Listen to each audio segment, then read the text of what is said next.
Journal, August 1992. Frankfurt L had no air conditioning in those days. The sun beat down on the ancient steel cars. The overhead fan roared and rattled, recirculating heat and stench. Passengers sat or stood in a daze, heads lolling this way and that with the motion of the train, eyes glazed. Pages in my journal, written on the L that summer, show telltale wrinkles from perspiration where I'd rested my hand. The letters run and blur with sweat, and those stains in the pages cool before my eyes. February 22nd, 2011. The train itself endures moribund in spite of all that we have left undone. Even after the snow has melted and the wars have faded into the distance in the quiet of a new morning, we trace their form with our fingers like braille, Aztec patterns on station walls, Art Deco letters impressed in the same clay as we ourselves, as we might once have wished to become. 1992, Frankfurt L. There's a woman across the aisle. The sun bears down on the black roofs of the little brick row houses that face the elevated reflections from the windows flash over her face as we pass, alternating light and dark. She arches one eyebrow, parts her lips in an arrested movement, carrying on a conversation with a companion no one else can hear. February 24, 2011. I draw around my body an envelope of air, a mask to mask all masks invisible. 1992, Frankfurt L. Her head nods now in assent, now in denial. Pressed to the window, she whispers, looking nervously about to see if anyone is watching, winces as though in pain. The eyebrow shoots up again, quivers in place, and then still. Her face keeps moving like this, from animation to repose, and each time the intensities of the daydreams which seem to cross her face like light from the passing windows draws me to her. I stare, helpless to turn away until it is too much, and I close my eyes. Even then, I follow her. Who begs from us a reason will neither be deceived nor satisfied. 1992, Frankfurt L. I see her on a stifling summer night, her husband in bed beside her, the air conditioner off, the window open to catch the night breeze such as it is, and the sounds of the street drift into the room.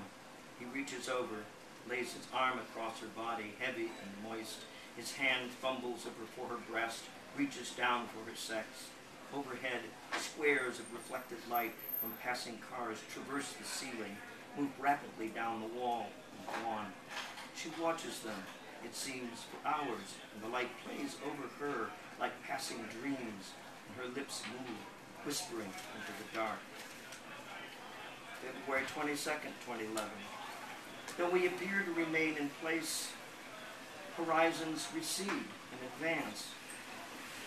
Lakes, forests, cities as fields of light from the observation deck appear, and conductors move from car to car, having long since abandoned their uniforms, crumbling pyramids encrusted with vines to remind us, like the gods who once ascended and descended their steps, we have no home in this world. No distant star beckons us thither. Far into the morning, a noise in the distance, a siren, a bottle breaking on the pavement, something that stirs her from her reverie. Her husband, long since asleep, lies beside her, his heavy breathing, the only sound in the silence. Beyond, they are whispering her name, calling to her, soon, sinking into her first real sleep of the night. She will answer their call. I live in a city. My dreams are forests and lakes. We arrive in an abandoned railroad station. Cornflowers grow between the ties. An ancient locomotive blacks out the sun.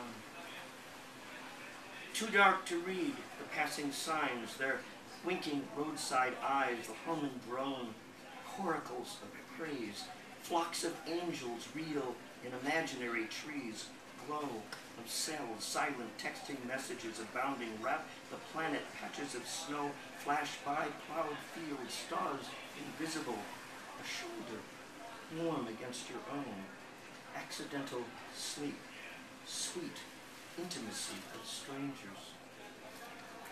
December 2010. In the waiting room, the blue lights, and the embarkation delayed, and your bags at your feet, and the bus to the wrong city outside the window, and the man from Texas telling yet again the same story, and the announcer droning on in a language you can't make out. But who is to say? Who is to say what city is right, or tell you where to get off, or what wholly unanticipated byway far from the beaten path will turn out to be the very place you have seen these past 1,001 nights in your dreams, only to be forgotten by morning and recognized here for the first time, here in this place, here where you have never in your life felt more alone and further from what anyone has ever called home. February 25, 2011. Best assets were my undoing.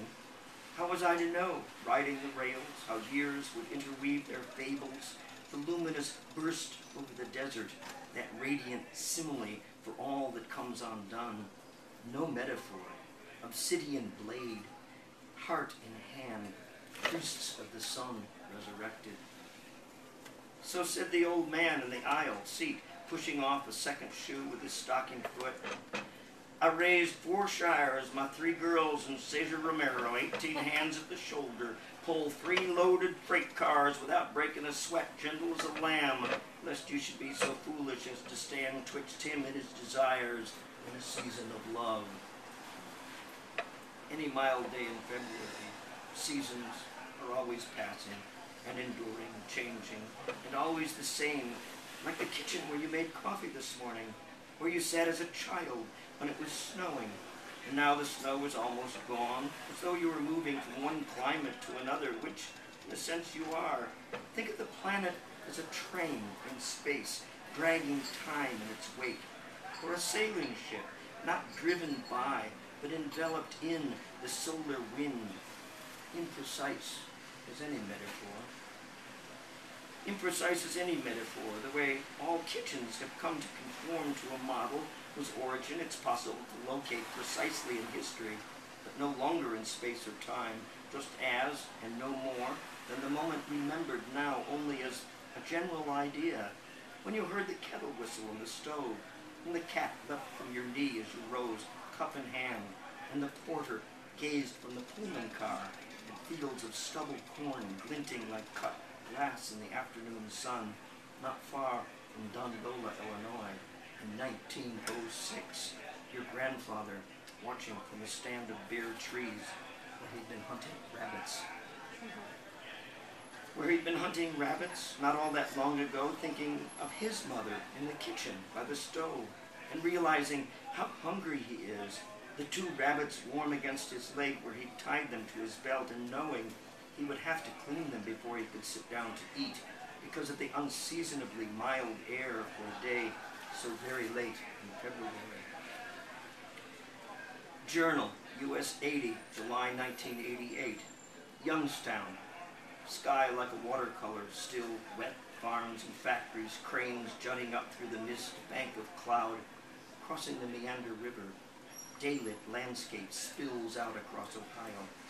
Tiles in the men's room, Ohio Turnpike, like cross-sections of organs, microphotos, blood cells, red with the tint of iodine, coffee, apple turnover, quart of oil. 16 miles to Toledo. Misty and overcast after a night of rain.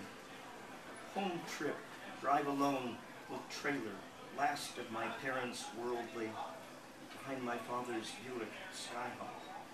The funeral was Tuesday. April 19, 2010, Philadelphia Stories, Spring. Spring chill at dusk, taillights tell in red. Blue satin evening arrives.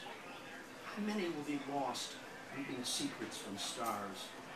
The streets will keep the faith through the night, their incessant conversation. Let others sleep.